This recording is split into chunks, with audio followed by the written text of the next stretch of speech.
Hello everyone and welcome all to Textbook Super Coaching, India's largest online learning education platform. मित्रांनो, जाणीवपूर्वक एक lecture घेऊन आलो आहे. ही लेक्चर ची म्हणजे आजचा जो टॉपिक मी जो घेऊन आलाय किंवा ही जी गरज होती लेक्चरची, ही ऍक्च्युली तुमची डिमांड होती. म्हणजे बरेच विद्यार्थी मला विचारत होते की सर, एक प्रश्न पडलाय. प्रिपरेशन आम्ही आता नुकतीच स्टार्ट केली आहे आणि प्रिपरेशन आता नुकतीच स्टार्ट केल्यानंतर साधारणतः 2025चा जर आपण विचार करतो म्हटलं तर 2025 मध्ये विद्यार्थ्यांसमोर आता दोन ऑप्शन्स आहेत एक्झामचे. सगळ्यात पहिला ऑप्शन जर आपण विद्यार्थ्यांचा चेक करतो म्हटलं तर विद्यार्थ्यांसमोर राज्यसेवा 2025 ची आता प्रिलियम आहे, बरोबर आहे. आणि त्याच्यानंतर जर आपण दुसरा ऑप्शन चेक करतो म्हटलं तर दुसरा ऑप्शन विद्यार्थ्यांसमोर जो आहे तो म्हणजे कंबाईन 2025 ची प्रिलियम आहे, बरोबर आहे. सो विद्यार्थी वर्ग जो अलीकडेच एमपीएससीच्या प्रिपरेशनला सुरुवात करतोय किंवा ज्याने अलीकडे सुरुवात केली आहे, या विद्यार्थ्यांसमोर एक प्रश्न उभा राहिलाय. या विद्यार्थ्यांचं म्हणणं असं आहे की सर, आता ह्या दोन परीक्षा आहेत, या दोन्ही परीक्षांच्या प्रिलियम्स आहेत आणि आम्ही प्रिपरेशनला सुरुवात आत्ताच करतोय किंवा असं समजा सर की गेल्या एक 4-6 महिन्यांपासून आम्ही प्रिपरेशनला सुरुवात केली आहे. तर त्या विद्यार्थ्यांचं म्हणणं असं आहे की सर, आम्ही कोणत्या एक्झामची प्रिपरेशन करावी, म्हणजे 2025 मधल्या राज्यसेवा आणि कंबाईनची प्रिपरेशन करावी की 2026 मधल्या एक्झामची प्रिपरेशन करावी. आणि यामध्ये त्या विद्यार्थ्यांचं प्रमाण जास्त आहे जो विद्यार्थी नव्याने एमपीएससीच्या तयारीला सुरुवात करतोय आणि जो विद्यार्थी प्रिपरेशनसाठी राज्यसेवा ही एक्झाम चूज करतोय. त्या विद्यार्थ्यांसमोर हा प्रश्न मेनली उभा राहिलाय की सर, राज्यसेवा 2025 ची तयारी करावी की राज्यसेवा 2026 ची तयारी करावी, बरोबर आहे. सो हा जो प्रश्न होता, मी एक विचार केला की प्रत्येकाला वैयक्तिक उत्तर देत बसण्यापेक्षा एक कॉमन व्हिडिओ आपण तयार करू याच्यावर. राज्यसेवा 2025 ची जर आपल्याला तयारी करायची असेल तर इथून पुढे आपल्या हातामध्ये किती दिवस शिल्लक आहेत आणि ह्या दिवसांमध्ये आपल्याला कोणकोणत्या गोष्टींवर फोकस करणं गरजेचं आहे आणि संपूर्ण राज्यसेवेचं जर प्रिपरेशन आपल्याला करायचं असेल तर ते राज्यसेवेचं प्रिपरेशन आपण कसं करू किंवा कसं करायला पाहिजे.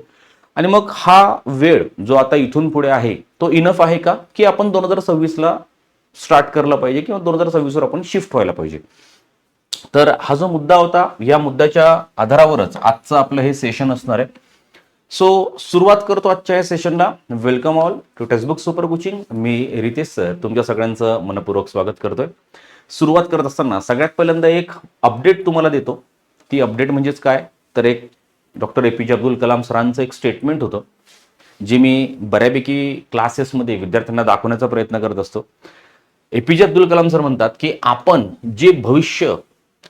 आपले भविष्य बदलू शकत नाही, परंतु आपण आपल्या सवयी बदलू शकतो. निश्चितच आपल्या सवयी आपलं भविष्य बदलवतील. सो खरी गोष्ट आहे, आपल्या वर्तमान काळामधल्या ज्या सवयी आहेत या वर्तमान काळातल्या सवयींवर आपलं भविष्य काळामधलं भविष्य डिपेंड आहे.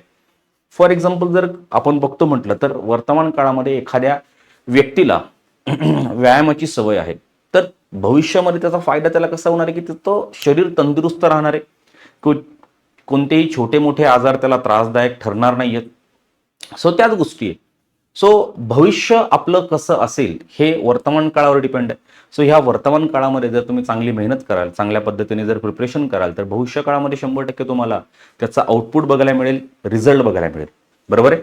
सो एका चांगल्या कोटने मोटिवेशनने आपण सुरुवात करूयात या सेशनला. मित्रांनो, हा माझा टेलिग्राम ग्रुप आहे. हा टेलिग्राम ग्रुप तुमच्या सगळ्यांसाठी महत्त्वाचा आहे.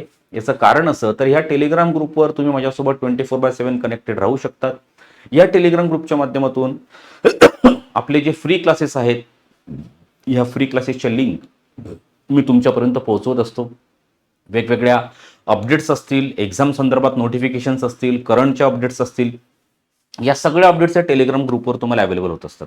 जर तुम्हाला हा टेलिग्राम ग्रुप जॉईन करायचा असेल तर ही लिंक तुम्हाला आपल्या टेलिग्राममध्ये सर्च करायची. टेलिग्राममध्ये लिंक सर्च केल्यानंतर तुम्हाला हा ग्रुप जॉईन करता येईल. यानंतर सध्या आपल्याकडे यशोदय एमपीएससी राज्यसेवा 2026च्या दृष्टिकोनातून एक नवीन बॅच सुरू झालेली आहे. या बॅचचं महत्त्व असं आहे की जे विद्यार्थी राज्यसेवा 2026च्या दृष्टिकोनातून प्रिपरेशन करतायत प्लस राज्यसेवा 2025 ची प्रिलियम सुद्धा त्यांना द्यायची आहे. सो ह्या सर्व विद्यार्थ्यांसाठी ही बॅच महत्त्वाची असणार आहे. या बॅचमध्ये आम्ही फक्त राज्यसेवा कव्हर करत नाही आहोत, तर राज्यसेवा बरोबरच आम्ही तुम्हाला बेसिक पासून उचलावं म्हणून तुम्हाला एनसीईआरटी सुद्धा शिकवलेल्या आहेत. या बॅचमध्ये आम्ही तुम्हाला कंबाईन सुद्धा अवेलेबल करून देतोय, प्लस तुम्हाला 16 प्रकारची पुस्तकं देतोय, पर्सनल मेंटरशिप आम्ही तुम्हाला देतोय. सगळ्या गोष्टी तुम्हाला एकाच ठिकाणी आहेत. फक्त पुस्तकं आम्ही तुम्हाला घरपोच पाठवत नाही आहोत, तर प्रत्येक टॉपिकच्या नोट्स टॉपिक संपल्यानंतर लगेच तुम्हाला अवेलेबल करून देतोय. त्या टॉपिकचे टेस्ट आमच्याकडनं तुम्हाला मिळत आहेत. मग प्रिलियमचे टेस्ट वेगळे असतील, मेन्सच्या दृष्टिकोनातून. आता आपला राज्यसेवेचा कार्यक्रम तर मेन्सचा डिस्क्रिप्टिव्ह झालाय. सो मेन्सच्या दृष्टिकोनातून आन्सर रायटिंग असेल, कॉन्सेप्ट रायटिंग असतील, सगळ्या गोष्टी आम्ही तुमच्या इथे टॉपिक वाईज करून घेतोय. सो ही जी बॅच आहे, या बॅच बद्दल जर तुम्हाला माझ्यासोबत चर्चा करायची असेल तर हा माझा मोबाईल नंबर तुम्हाला या ठिकाणी मी अवेलेबल करून देतोय. या मोबाईल नंबरवर तुम्ही माझ्यासोबत कॉन्टॅक्ट करू शकता. कॉन्टॅक्ट केल्यानंतर तुम्हाला राज्यसेवेच्या बॅच बद्दल असेल, कंबाईनच्या बॅच बद्दल असेल, किंवा आणखीन एनसीईआरटीची बॅच असेल, कोणतीही बॅच असेल, या बॅचेस बद्दल तुम्हाला माझ्यासोबत चर्चा करता येईल. ऍडमिशन प्रोसेस जरी तुम्हाला करायची असेल, फीस किती आहे, कसं ऍडमिशन करायचे, काही अडचणी असू द्यात, किंवा राज्यसेवेचं प्रिपरेशन करत असताना तुम्हाला सिलेबस भेटत नाहीये, तुम्हाला बुकलिस्ट कळत नाहीये, कोणत्याही प्रकारच्या अडचणी जरी असतील तर तुम्ही माझ्यासोबत कॉन्टॅक्ट करू शकता आणि माझ्यासोबत चर्चा करू शकता. काही अडचण नाहीये. याबरोबरच आपल्याकडे दुसरी बॅच आहे, ती म्हणजे MPSC combine group B group C pre plus mains 2025. जर आपण कोर कंबाईनची तयारी करणारे विद्यार्थी असाल तर आपल्यासाठी ही बॅच पण आमच्याकडे अवेलेबल आहे. या बॅचमध्ये सुद्धा आम्ही मेंटरशिप तुम्हाला प्रोव्हाइड करतोय. बुक्स या बॅचमध्ये तुम्हाला प्रोव्हाइड होत नाहीत, परंतु नोट्स असतील, त्याच्यानंतर टेस्ट असतील, या सगळ्या गोष्टी ह्या बॅचमध्ये अवेलेबल आहे. सो मोबाईल नंबर सेम असणार आहे कॉन्टॅक्ट करण्यासाठी. आणि या व्यतिरिक्त आपल्याकडे मेन्सची बॅच सुद्धा अवेलेबल आहे. जर तुम्ही कंबाईन ग्रुप बी और ग्रुप सीच्या मेन्सला असाल, तुम्हाला फास्ट ट्रॅक बॅचच्या माध्यमातून पूर्ण रिव्हिजन पाहिजे असेल तर ही बॅच आपल्याकडे अवेलेबल आहे. आता सुरुवात करतो मित्रांनो आजच्या या सेशनला. राज्यसेवा 2025 करायला पाहिजे की राज्यसेवा 2026 करायला पाहिजे? मित्रांनो, ह्या टॉपिकला सुरुवात करण्या अगोदर सुरुवातीला एक गोष्ट तुमच्या सगळ्यांबरोबर मी डिस्कस करू इच्छितो. ती गोष्ट नेमकी आहे काय, ती गोष्ट समजून घ्या. बघा, एमपीएससीचा जर मित्रांनो आपण विचार करतो म्हटलं तर एमपीएससी मध्ये साधारणतः सर्वाधिक डिमांडिंग ज्या कोणत्या एक्झाम असतील तर त्या एक्झाम म्हणजे पहिली राज्यसेवा आणि दुसरी म्हणजे कंबाईन. साधारणतः एमपीएससीची तयारीला सुरुवात करत असताना विद्यार्थी ह्या दोन परीक्षांच्या तयारीला सुरुवात करत असतो. म्हणजे एक तर राज्यसेवेच्या तयारीला सुरुवात करतो किंवा कंबाईनच्या तयारीला सुरुवात करतो. आता ज्याचा त्याचा वैयक्तिक रोल आहे, ज्याची त्याची वैयक्तिक इच्छा आहे की त्याला कोणत्या एक्झामचं प्रिपरेशन करायचं आहे, बरोबर आहे. परंतु आता एमपीएससी मध्ये जर ढोबळ मानाने आपण चेक करतो म्हटलं तर सध्याची जी कंडिशन आहे, या सध्याच्या कंडिशन संदर्भात थोडंसं तुम्हाला मी अंदाज देतो किंवा रिअलिटी समजून सांगतो, बरोबर आहे. मी आत्ताच सांगितल्याप्रमाणे एमपीएससी मध्ये साधारणतः दोन अशा परीक्षा आहेत ज्या दोन परीक्षांना विद्यार्थी वर्ग फोकस करत असतो. त्यातली सगळ्यात पहिली परीक्षा ती म्हणजे एमपीएससी राज्यसेवा आणि त्यातली दुसरी परीक्षा ती म्हणजे एमपीएससी कंबाईन, बरोबर आहे. आता राज्यसेवेची जी परीक्षा आहे साहजिकच आपल्या सर्वांना माहिती आहे, ही क्लास 1 ची एक्झाम आहे. यामध्ये डेप्टी कलेक्टर, डीवायएसपी, तहसीलदार, नायब तहसीलदार, बीडीओ, असिस्टंट बीडीओ वगैरे वगैरे ह्या खूप साऱ्या क्लास 1च्या पोस्ट असतात आणि क्लास 1च्या पोस्ट या राज्यसेवेच्या परीक्षेमधून भरल्या जातात. आणि याच ठिकाणी जर आपण कंबाईनचा विचार जर करतो म्हटलं तर कंबाईन ग्रुप बी आणि ग्रुप सी मध्ये साधारणतः क्लास 2 आणि क्लास 3च्या पोस्ट असतात. जसं की PSI असेल, STI असेल, ASO असेल, सब रजिस्टर ऑफिसर असेल किंवा टॅक्स असिस्टंट असेल, लिपिक टंकलेखक असेल, एक्साइज सब इन्स्पेक्टर असेल, खूप साऱ्या वेगवेगळ्या पोस्ट आहेत ज्या तुमच्या कंबाईनच्या माध्यमातून भरल्या जातात.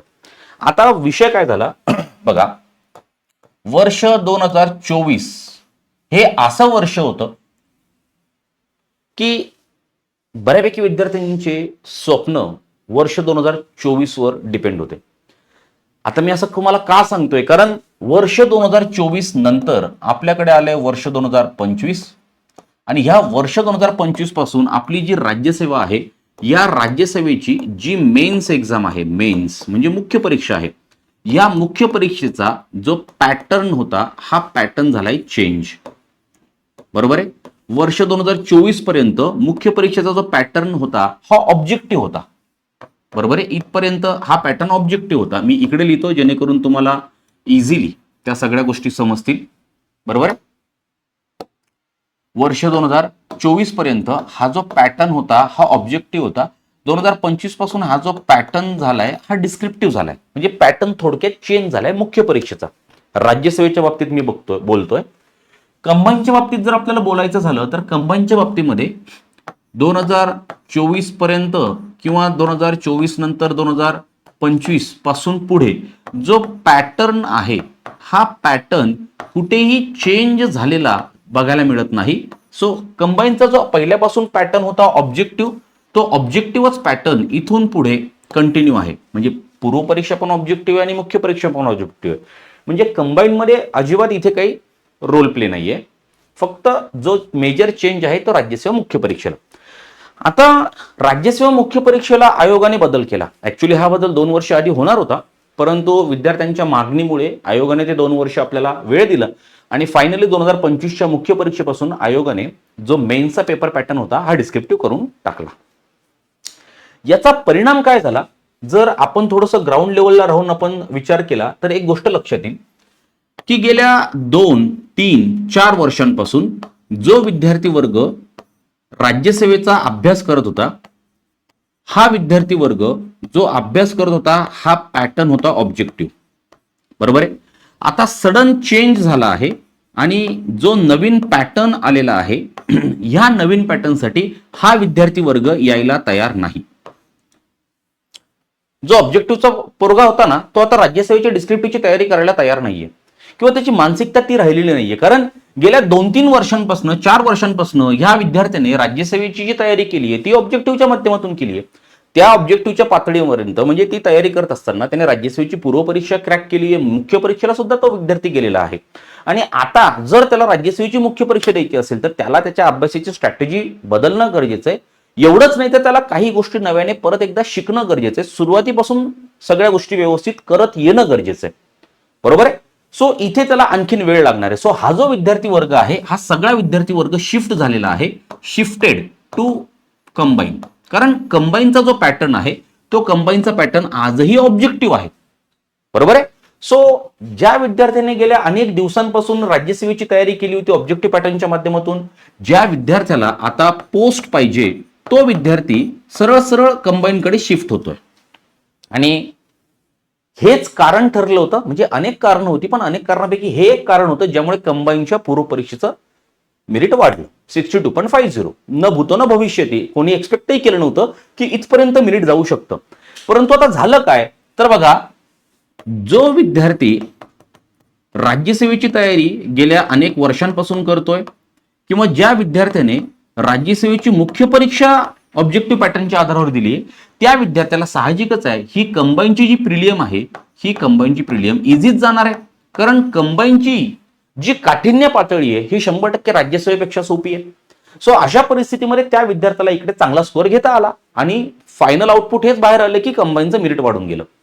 सध्याची रियालिटी अशी आहे की एमपीएससीचा जो ओल्डवाला क्राऊड होता, ओल्डवाला म्हणजे ज्या विद्यार्थ्यांनी ऑब्जेक्टिव्ह पॅटर्नच्या आधारावर तयारीला सुरुवात केली आहे आणि गेले 2-3-4 वर्ष त्यांनी ऑब्जेक्टिव्ह पॅटर्नची तयारी केली आहे, हा ओल्डवाला क्राऊड मोस्टली, बरोबर आहे, मोस्टली हा कंबाईनला शिफ्ट झालाय. आणि राज्यसेवेचा जर विचार करतो म्हटलं तर राज्यसेवेला सगळा नवीन क्राऊड आलाय. सगळा नवीन क्राऊड म्हणजे जे विद्यार्थी नुकतेच ग्रॅज्युएट झालेले आहेत किंवा जे विद्यार्थी ग्रॅज्युएशनच्या 2रं वर्ष पूर्ण करून 3ऱ्या वर्षाला आहेत. बरोबर आहे. हा पूर्ण जो नवीन क्राऊड आहे हा पूर्ण इकडे राज्यसेवेला आलाय. त्यामुळे पहिला मुद्दा असा, राज्यसेवेला सुरुवातीपासून जो क्राऊड होता हा क्राऊड आताच्या काळामध्ये कमी झालाय. जर क्राऊड कमी आहे तर मला सांगा तुमची कॉम्पिटिशन जी असणार आहे ही कॉम्पिटिशन पण कमीच असणार आहे. इथे अजिबात दुमत नाहीये. तुम्ही नॉर्मल राहून जरी विचार कराल तरी तुम्हाला ही गोष्ट लगेच लक्षात येईल.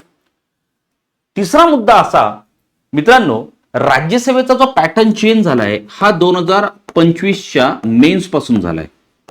बरोबर आहे.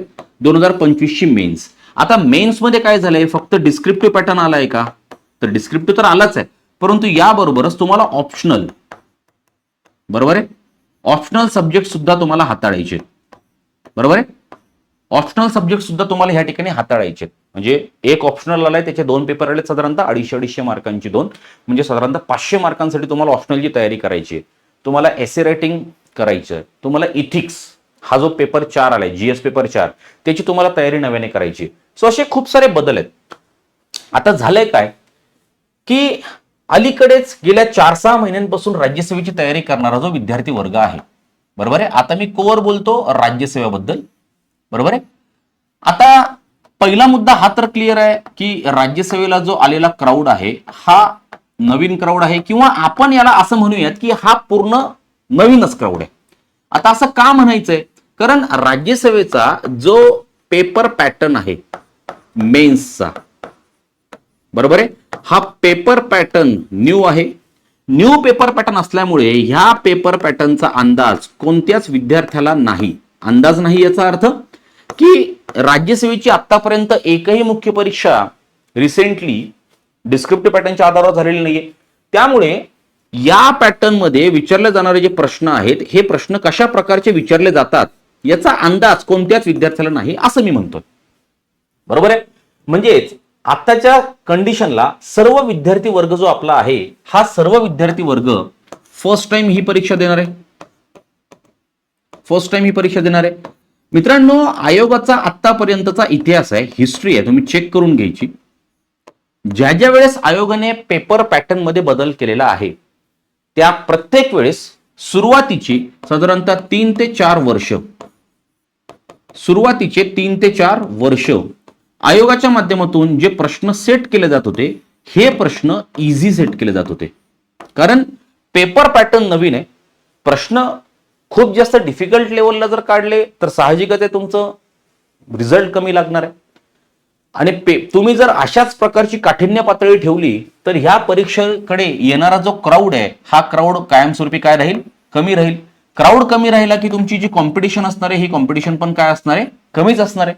सो कुठे ना कुठेतरी विद्यार्थी ह्या परीक्षेकडे आकर्षित झाले पाहिजे ह्या दृष्टिकोनातून आयोग हे करत असतं. तुम्ही जर 2013, 2014, 2015 पेपर जर बघितले पूर्वचे किंवा मुख्यचे तर तुम्हाला अंदाज येऊन जाईल की राज्यसेवेच्या मुख्य परीक्षेला सुद्धा आयोगाने सुरुवातीला अशा प्रकारचे प्रश्न विचारले होते जे वन लाईनर होते. मी मुख्य परीक्षेची गोष्ट करतोय बरं. राज्यसेवेच्या मुख्य परीक्षेला पॉलिटी या विषयाबद्दल जर मी बोलतो म्हटलं तर सुरुवातीला एवढे सोपे प्रश्न आयोगाने विचारले होते जसं की फाजल अली कमिशनचे सदस्य कोण कोण होते, एस.के. धर आयोगाने भाषा हा घटक मान्य केला होता की अमान्य केला होता, म्हणजे एवढे सोपे प्रश्न होते. आता हे सोपे प्रश्न का होते, कारण त्यावेळेस इन 2013 पॅटर्न काहीसा बदललेला होता. डिस्क्रिप्टिव्ह वरून आपण ऑब्जेक्टिव्हवर शिफ्ट झालो होतो. त्यामुळे सुरुवातीच्या काळामध्ये इकडे प्रश्नांची जी काठिण्य पातळी होती ती कमी होती. आता ऑब्जेक्टिव्ह वरून डिस्क्रिप्टिव्हवर शिफ्ट झाले. सो सुरुवातीला प्रश्नांची जी काठिण्य पातळी असणार आहे ही प्रश्नांची काठिण्य पातळी 100% ह्या ठिकाणी सुद्धा कशी असणार आहे, कमीच असणार आहे. सर्वसाधारण प्रश्न आयोग तुम्हाला विचारणार आहे. एकदा हळूहळू विद्यार्थ्यांच्या लक्षात आलं की कशा प्रकारचे प्रश्न येतात आणि मग त्या अकॉर्डिंग एकदा स्टडी मटेरियल मार्केटमध्ये आलं की ऑटोमॅटिकली ती कॉम्पिटिशन परत एकदा वाढत जाणार आहे आणि ती वाढतेच. साधारणतः पुढच्या 3 ते 4 वर्षांमध्ये तुम्हाला परत आत्ताची जी परिस्थिती आहे 2024 पर्यंतच्या राज्यसेवेची जी परिस्थिती होती ती परिस्थिती तुम्हाला आफ्टर 3 to 4 इयर्स नंतर बघायला मिळेल, यात काही शंका नाहीये. परंतु हे जे सुरुवातीचे 3 ते 4 वर्ष आहेत या सुरुवातीच्या 3 ते 4 वर्षांमध्ये ज्या विद्यार्थ्यांचे ग्रॅज्युएशन पूर्ण आहेत किंवा जो विद्यार्थी या परीक्षेसाठी पात्र आहे या विद्यार्थ्यांना खूप जास्त चान्स आहे. मी म्हणतो की यांच्यासाठी ही गोल्डन संधी आहे. कसं काय, तर सुरुवातीच्या काळामध्ये एका प्रॉपर गायडन्स अंतर्गत जर आपण परीक्षेची तयारी केली आणि ह्या परीक्षेला जर आपण प्रॉपर टॅकल केलं तर 100% या ठिकाणी आता जेवढ्या कमी कॉम्पिटिशन मध्ये आपल्याला पोस्ट काढता येईल नंतर त्याच ठिकाणी ती कॉम्पिटिशन जास्तीची असेल, बरोबर आहे. मग आता हे आपल्याला कळालं की नाही आता गोल्डन चान्स आहे, मग सर आम्ही लगेच आता राज्यसेवा 2025लाच टार्गेट करतो, असं काही विद्यार्थ्यांचं मत असतं की नाही आता गोल्डन चान्स आहे आणि डिस्क्रिप्टिव्ह पॅटर्नच्या आधारावर राज्यसेवा 2025 ही पहिल्यांदा होतीये, सो राज्यसेवा 2025 आता काही सुट्टी द्यायची नाही. मित्रांनो, एक गोष्ट तुम्ही लक्षात घ्या, पॅटर्न जो चेंज आहे हा पॅटर्न मेन्स मध्ये चेंज आहे. पॅटर्न जो चेंज आहे तो मेन्स मध्ये आहे आणि मेन्सला जर तुम्हाला जायचं असेल तर त्याच्यासाठी तुम्हाला प्रिलियम क्वालिफाय करणं गरजेचं आहे. प्रिलियम तुम्हाला पास करणं गरजेचं आहे. पॉइंट लक्षात आला मी काय सांगतो, 100% प्रिलियम तुम्हाला पास करणं गरजेचं आहे. जर तुम्ही प्रिलियम पास केली तर तुम्हाला मेन्सला जायचंय. पॉइंट लक्षात आला. आता सर या 2025च्या मेन्सचा पॅटर्न चेंज झाला, मग याच्यामुळे प्रिलियम्सवर पण इफेक्ट होणार आहे का? बघा आता याचे एकूण 2 उत्तर बाहेर निघतात. पहिलं उत्तर असं बाहेर निघतं की यस कदाचित इफेक्ट पडू शकतो कारण राज्यसेवेच्या फॉर्म भरणाऱ्या विद्यार्थ्यांची संख्या कमी आहे तर इफेक्ट साहजिकच पडणार आहे. परंतु दुसरा इफेक्ट असंही म्हणता येईल की नाही सर एखादी पडू शकत नाही, कारण प्रिलियमचा पॅटर्न जो आहे हा प्रिलियमचा पॅटर्न आतापर्यंत जो होता तो सेमच आहे आणि आयोगाने प्रिलियमचा पॅटर्न चेंज न करण्यामागे कारण तेच आहे. विद्यार्थ्यांचं जे प्रमाण आहे ते तेवढंच असावं म्हणून आयोगाने प्रिलियमच्या पॅटर्न मध्ये कोणत्याही प्रकारचा बदल केलेला नाही. ठीक आहे. सो प्रिलियमचा पॅटर्न सेम असल्यामुळे आपण असं म्हणू शकतो की येस इफेक्ट पडू शकतो किंवा आपण असंही म्हणू शकतो की नो इफेक्ट नाही पडू शकत. जे काय असेल ते असेल. बघा, प्रिलियमवर इफेक्ट पडेल नाही पडेल हा नंतरचा भाग, परंतु आपण जर मेन्सच्या अकॉर्डिंग स्टडी करून गेलो, राज्यसेवा मुख्य परीक्षेच्या अकॉर्डिंग जर आपण सगळे विषय एका लेवलने बनवून गेलो तर 100% ही जी प्रिलियम आहे ही प्रिलियम आपल्याला सोपी जाईल. प्रिलियम मध्ये आपल्याला अपेक्षित स्कोअर मिळवता येईल आणि प्रिलियम मध्ये जर आपल्याला स्कोअर चांगला मिळवता आला तर 100% आपण राज्यसेवेच्या मेन्सला काय होऊन जाऊ, क्वालिफाय होऊन जाऊ. राज्यसेवा मेन्सला आपण क्वालिफाय होऊ आणि एकदा का राज्यसेवा मेन्सला आपण क्वालिफाय झालो की जे आपल्याला साध्य करायचं होतं ते आपण या ठिकाणी साध्य करू शकतो. मग आता राज्यसेवा करायची हे फिक्स आहे. फक्त सर राज्यसेवा 2025 करायची की 26 करायची याबद्दल थोडंसं जर तुम्ही सांगितलात तर बरं होईल. आता मेन मुद्दा तोच आहे.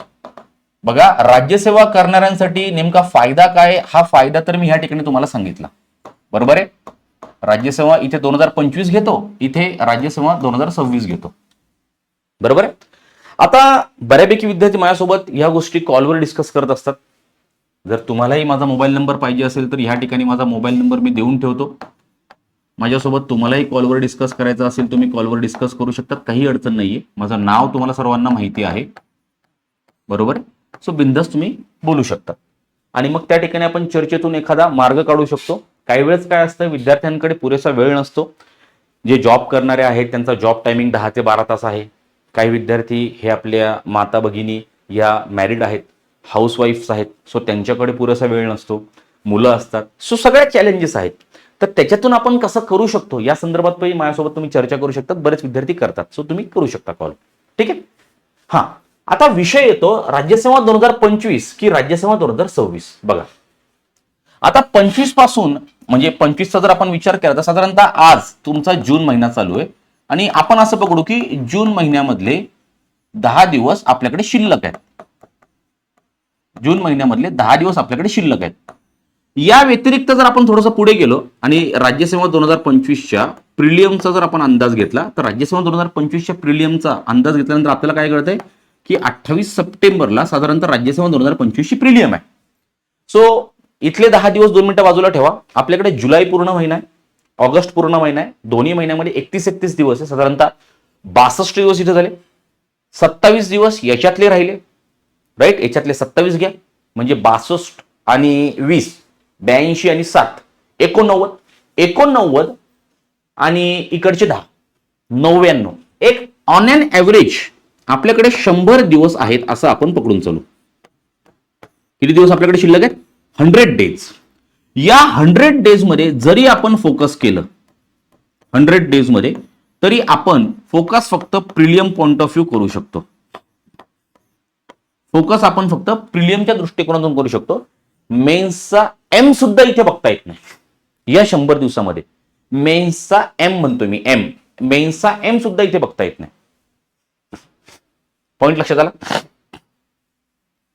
याच पॉइंट ऑफ व्ह्यूने राज्यसेवा 2026चा जर विचार केला तर एक आपण पकडून चालू की राज्यसेवा 2026 ची जी पूर्व परीक्षा असेल ती जून मध्ये असेल. एक साधारणतः सप्टेंबर आहे तर सप्टेंबरच्या 2 महिने अगोदर आपण पकडून घेऊ की साधारणतः जून मध्ये एक्झाम असेल. मे मध्ये युपीएससी झाल्यानंतर जून मध्ये राज्यसेवा, जुलै ऑगस्ट मध्ये कंबाईन. जूनचा जरी विचार केला तर साधारणतः संपूर्ण वर्ष आपल्या हातामध्ये शिल्लक आहे. संपूर्ण वर्ष. हा, आणि ज्यावेळेस राज्यसेवेमध्ये तुम्हाला ऑप्शनल येतो मित्रांनो त्यावेळेस एक गोष्ट लक्षात ठेवा. एक सूत्र आहे राज्यसेवेच्या ऑप्शनलसाठी. तुम्हाला माहित असेल नसेल माहित नाही, मी सांगून ठेवतो. एक सूत्र आहे. तुमची राज्यसेवेची जी प्रिलियम आहे, बरोबर आहे, ह्या प्रिलियमच्या आधी म्हणजे बिफोर प्रिलियम, बरोबर आहे, तुमचा ऑप्शनल पेपर तयार झालेला पाहिजे. राईट. तुमचा ऑप्शनल पेपर हा तयार झालेला पाहिजे. हे सूत्र आहे डिस्क्रिप्टिव्ह पॅटर्नचं. आणि राज्यसेवेमध्ये जर ऑप्शनल असेल तर ऑप्शनलचं. तुम्ही जर हा विचार करत असाल की मी सगळ्यात पहिल्यांदा प्रिलियम करतो, आफ्टर प्रिलियम ज्यावेळेस मेन्स करायची त्यावेळेस मी ऑप्शनल मेन्स बरोबर ऑप्शनल करतो, तर त्या गोष्टी तिथे शक्य होत नाही. तुम्हाला ऑप्शनल हा तुमच्या पूर्व परीक्षेच्या अगोदरच तयार झालेला पाहिजे. बरोबर आहे. जर बिफोर प्रिलियम तुमचं ऑप्शनल तयार असेल, प्रिलियम तयार असेल, मेन्स मध्ये तुम्हाला सोपं जाईल. ही गोष्ट आहे. आताची कंडिशन अशी आहे की इथे कोणालाच काहीच हवाई लागलेली नाहीये. जे पोरं सेल्फ स्टडी करतायत ना ह्या पोरांना, त्यामुळे इथे जो विद्यार्थी प्रॉपर पुढे गेलाय त्याला फायदा आहे. राईट. ज्या विद्यार्थ्यांनी ह्या पद्धतीने आपले विषय तयार केलेले नसतील तेवढा बेनिफिट नाहीये. ठीक आहे. सो हा एक मुद्दा लक्षात ठेवा. सो मला असं वाटतं की आपलं टार्गेट जर आपण लॉंग टर्म सेट केलं, टार्गेट पूर्ण करण्यासाठी जो आपल्याला वेळ आहे हा वेळही जर पुरेसा उपलब्ध असेल तर आपल्याला ह्या गोष्टी शक्य होतात. साधारणतः तुमच्या ठिकाणावरून तुम्हाला मुंबईला जायचंय, साधारणतः एक 250-300 किलोमीटर तुमचं अंतर आहे. 300 किलोमीटरचं अंतर पार करण्यासाठी साधारणतः तुम्हाला 7 ते 8 तास लागणार आहे. बरोबर आहे. आणि ज्या वेळेला तुम्हाला पोहोचायचंय साधारणतः त्या वेळेच्या 10 तास तरी आधी तुम्हाला निघावं लागेल, कारण रस्त्यात जर तुम्ही थांबलात, गाडी पंक्चर झाली वगैरे वगैरे, हा पूर्ण एक वेळ कॅल्क्युलेट करून आपण त्या हिशोबाने निघतोय. तुम्हाला XYZ वेळेला पोहोचायचंय, त्या ठराविक वेळेच्या तुम्ही जर 4 तास आधी निघाल तर तुम्ही ठराविक वेळेला पोहोचाल का? नाही, तुम्हाला उशीर होणारच आहे. तीच कंडिशन सध्या इथे आहे. राज्यसेवेच्या पूर्व परीक्षेच्या दृष्टिकोनातून तुम्ही प्रिपरेशन करू शकता, प्रॉब्लेम तो नाहीये. परंतु मी तुम्हाला हे सांगेल की कोणत्याही एक्झामचं ज्यावेळेस तुम्हाला प्रिपरेशन करायचं आहे त्यावेळेस ते एक प्रॉपर प्लॅन तयार करा, प्रॉपर स्ट्रॅटेजी त्याला सेट करा आणि त्या स्ट्रॅटेजीनुसार ते प्रिपरेशन करा. उगाच प्रिपरेशन करायचंय, मग माझा मित्र करतोय, मग मला त्या सरांनी सांगितलं म्हणून मी सुरुवात केली, असं करू नका. बघा, योग्य नियोजन असलं की जे परिणाम येत असतात ते सुद्धा आपल्याला जे अपेक्षित आहे तेच येत असतात. नियोजनाच्या अभावी कोणत्याच गोष्टी शेवटाला जात नसतात. सो नियोजन करा, प्लॅन तयार करा, प्रॉपर स्ट्रॅटेजी लावा आणि त्या अकॉर्डिंग मी तुम्हाला सांगेल की आत्ताच सुरुवात करत असाल तर राज्यसेवा 2026 हे टार्गेट फिक्स करा. पुरेसा वेळही आहे. हा, राज्यसेवा 2026 ची तयारी करा म्हणजे तुम्ही राज्यसेवा 2025 ची पूर्व परीक्षा देऊ नका असं मी म्हणतोय का? असं मी म्हणत नाही. तुम्ही जर फॉर्म भरला असेल तर ही पूर्व परीक्षा तुम्ही द्या, काही अडचण नाहीये. कारण आता काय राज्यसेवेला अटेम्प्ट नाहीये. म्हणजे असं नाही की तुम्ही राज्यसेवा पूर्व परीक्षा अनुभवासाठी दिली म्हणून तुमचा अटेम्प्ट वाया गेला, असं काही नाहीये. तुम्ही जर फॉर्म भरला असेल तुम्ही द्या, नसेल फॉर्म भरला काही हरकत नाही, राज्यसेवा 2026 द्या. परंतु राज्यसेवा 2025च्या पूर्व परीक्षेमध्ये जे विचारले गेलेले प्रश्न आहेत किंवा मुख्य परीक्षेमध्ये जे विचारले गेलेले प्रश्न आहेत, हे सगळे प्रश्न आपल्याला राज्यसेवा 2026च्या तयारीसाठी फायदेशीर ठरतील. एक गायडन्स म्हणून कशा पद्धतीने आपण तयारी करणं गरजेचं आहे, या सगळ्या प्रश्नांचा फायदा आपल्याला तिकडे घेता येईल. बरोबर आहे. सो एक लॉंग टर्म दृष्टिकोन ठेवा आणि राज्यसेवा 2026 ची तयारी बिनधास्तपणे करा. जर आता बऱ्यापैकी विद्यार्थ्यांचा ह्या विषय इथे असा आहे, सर मी जॉब करतोय, सर मी हाऊसवाईफ आहे, सर मी कॉलेज स्टुडंट आहे, सर मी फुल टाइम तयारी करणारा विद्यार्थी आहे, मग आता माझी स्ट्रॅटेजी काय असायला पाहिजे? तर याच्यासाठी एकच सांगेल, या मोबाईल नंबरवर कॉल करायचा, कॉल करून माझ्यासोबत बोलायचं, तिथून पुढे आपण डिसिजन घेऊ की आपल्याला नेमकं काय करायचं आणि काय नाही करायचं. राज्यसेवेची तयारी करत असताना जर तुम्ही सेल्फ स्टडीवर तयारी करत असाल तर असं नका समजू की पुस्तक उचलायचं वाचायचं नाही. तयारी करत असताना काही गोष्टी मी तुम्हाला सांगून ठेवलेल्या आहेत, जसं की एमपीएससीचा जो राज्यसेवेचा सिलेबस आहे, हा सिलेबस एकदा बघा. ह्या सिलेबस बघितल्यानंतर तुम्हाला त्या सिलेबसच्या रिक्वायरमेंट्स काय, त्या एक्झामच्या रिक्वायरमेंट्स काय, त्या रिक्वायरमेंट्स कळतील. राईट. रिक्वायरमेंट्स तुम्हाला पीवायक्यू रिक्वायरमेंट्स आणखीन जास्त व्यवस्थित समजून घ्यायचे असेल तर तुम्हाला पीवायक्यू चे पुस्तक हाताळणं गरजेचं आहे, ते अनालिसिस करणं गरजेचं आहे. पीवायक्यू वाचल्यानंतरच तुम्हाला तुमच्या रेफरन्स बुकचं रीडिंग करायचं आहे.